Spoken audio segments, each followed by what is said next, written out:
Black zero Danish मंजिल के operation room से निकला और कंपाउंड में टहलते हुए जोसेफ को आवाज दी तो जोसेफ एक कमरे से निकलकर उसके करीब आ गया। तनवीर और नौमानी जिन अफराद को लाकअप में बंद करके गए हैं उनसे पूछ कुछ करनी है। तुम उनके हाथ बांधो और उन्हें होश में लाओ।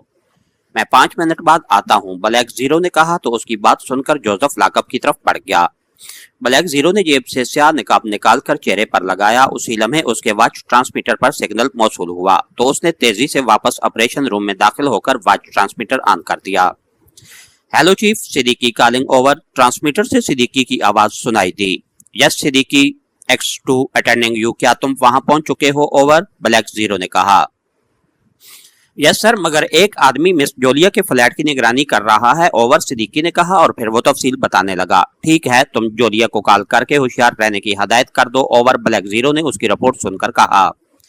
मैंने मिस जोलिया को इतला दे दी है। ओवर, सिद्दीकी ने कहा। गुड, अब तुम उस आदमी की निगरानी करो, तुम्हें उसके ठिकाने का पता चलाना है। ओवर, ब्लैक जीरो ने कहा। चीफ, अगर मिस जोलिया पर उसने हमला किया तो? ओवर, सिद्दीकी ने कहा।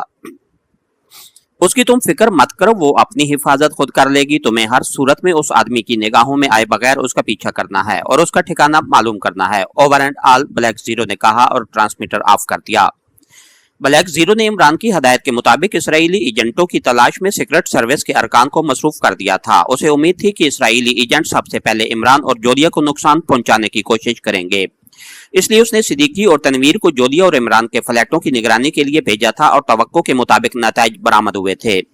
इमरान कैप्टन बाबर और सफदर काफरिस्तानी एजेंटों के मजमूम अजाइम को नाकाम बनाने में मसरूफ थे और उसे बाकी मेंबरों के साथ यहूदी एजेंटों की सरकोबी करनी थी।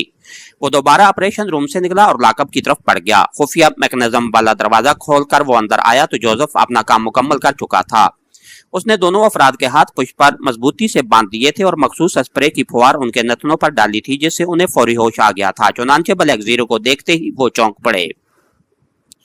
तनवीर से उससे उनके नाम मालूम हो चुके थे, लेकिन वो मेकअप में मकामी अफराद नजर आ रहे थे। जोसेफ, उनके मेकअप साफ कर दो ताकि ये असल शक्लों में आ जाएं, ब्लैक जीरो ने कहा तो जोसेफ दरवाजा खोलकर बाहर चला गया।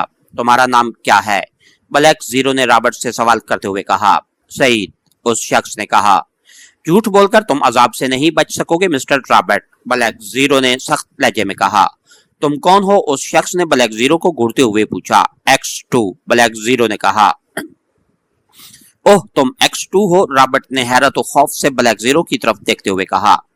हाँ, अगर तुमने मेरे बारे में सुन रखा है तो ये भी तुम्हें मालूम होगा कि मेरे सामने पत्थर भी जबान खोल देते हैं, ब्लैक जीरो ने कहा। और उसी लम्हे जोसेफ गीला तौलिया लेकर अंदर दाखिल हुआ तो वो उसकी तरफ मुतवज्जे हो गए।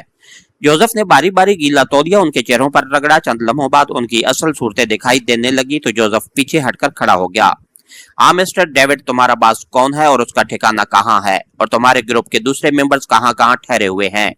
ब्लैक जीरो ने डेविड से मुखातिब होकर कहा। मैं नहीं जानता, हमारा उनसे सिर्फ मोबाइल पर राब्ता होता है, डेविड ने कहा। रॉबर्ट, तुम बताओ, मैं सच सुनना चाहता हूँ, ब्लैक जीरो ने सख्त लहजे में कहा। डेविड दुरुस्त कह रहा है मिस्टर X2, रॉबर्ट ने सर हिलाते हुए कहा। जोसेफ, तुम्हारा क्या ख्याल है, क्या ये दुरुस्त कह रहे हैं? ब्लैक जीरो ने जोसेफ से पूछा। नहीं साहब, अगर इजाजत हो तो मैं पूछता हूँ, जोसेफ ने इन दोनों को घूरते हुए कहा। ठीक है, मुझे मेरे सवालों के दुरुस्त जवाब चाहिए, ब्लैक जीरो ने सर हिलाते हुए कहा तो जोसेफ जरहाना अंदाज में उनकी तरफ बढ़ने लगा। करीब पहुंचते ही उसने डेविड के चेहरे पर अपने भारी बूट की भरपूर ठोकर मारी तो वो चीखता हुआ फर्श पर लड़क गया। उसके अगले 2 दांत टूटकर फर्श पर जा गिरे थे और मुंह से खून जारी हो गया था। जोसेफ ने कोई लम्हा जाया किए बगैर उसकी पसलियों में ठोकर मारी तो वो चीखता हुआ करवट बदल गया, लेकिन जोसेफ ने कोई वक्फा किए बगैर पहलू बदलकर रॉबर्ट की पसलियों में ठोकर मारी। बोलो, तुम्हारा बॉस कहाँ है, उसका एड्रेस बताओ, जोसेफ ने गुर्राते हुए कहा। मम मुझे नहीं मालूम, रॉबर्ट ने हकलाते हुए कहा और जोसेफ ने उसके दूसरे पहलू में ठोकर मारी और उसके बाद तो जोसेफ के पैर मशीनी अंदाज में चलने लगे। वो रॉबर्ट और डेविड को उठने का मौका दिए बगैर ठोकरें मार रहा था और उनकी कराहों से चीखों से कमरा गूंज रहा था। जोसेफ पर वहशत तारी थी। फिर उसने दीवानों की तरह रॉबर्ट को कंधों से पकड़कर खड़ा किया और उसकी नाक पर किसी बैल की तरह टक्कर रसीद कर दी। रॉबर्ट दर्द की शिद्दत से बिलबिलाया और उसकी नाक से खून जारी हो गया। जोसेफ की वहशियाना टक्कर ने उसकी नाक का बांसा चटखा दिया था। जोसेफ ने उसका अंजाम देखे बगैर उसे बाजुओं से पकड़कर फर्श से बुलंद किया और दीवार पर दे मारा। रॉबर्ट के मुंह से करबनाक चीख निकली और वो दीवार से टकराकर फर्श पर गिरकर तड़पने लगा। जोसेफ किसी जख्मी और वहशी दरिंदे की तरह पलटा और उसने डेविड को टांगों से पकड़ लिया। ब्लैक जीरो ने चाहा कि जोसेफ को रोक दे, लेकिन वो फौरी तौर पर कुछ न कह सका।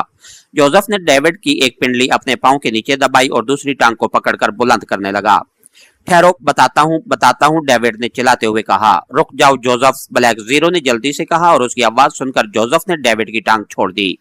दूसरे ही लम्हे वो यूं पुरसकून होता चला गया जैसे उसने कुछ किया ही ना हो। डेविड ने कराहते हुए उसकी तरफ देखा और हैरत से उसका चेहरा बिगड़ने लगा।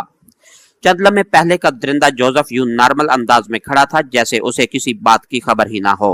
इसके साथ ही हमारी आज की एपिसोड का इख्तिताम हुआ। कहानी घर चैनल को लाइक कीजिए, सब्सक्राइब कीजिए और बेल आइकन को प्रेस कर दीजिए ताकि हर आने वाली नई वीडियो आप तक बर वक्त पहुंच सके। शुक्रिया।